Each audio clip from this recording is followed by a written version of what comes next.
Z series routine maintenance. After the daily operations, it is recommended to maintain and clean the drum timely. Step 1. Pour soapy water into the spray tank to neutralize residual chemicals. Then power on the drum and turn on the remote control. Set the spring and centrifugal size to 100%. Press the A-B button to start spring, which can clean the residual chemical and impurities in the water pump, flow meter, nozzle, and water pipe.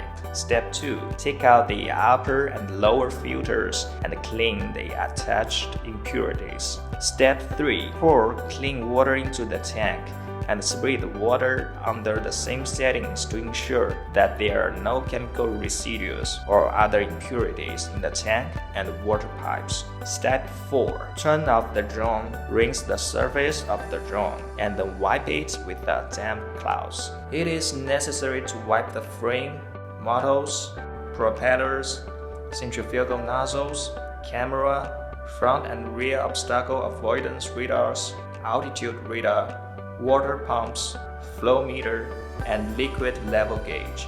This prevents residual chemical corrosion, which can lead to malfunctions. Meanwhile, check whether the screws of the above components are tightened. If the components and the cables are deformed, damaged, or corroded, please replace them in time. Finally, make sure the drum is dry and clean to complete the maintenance. Follow us to get more practical tutorials and updates.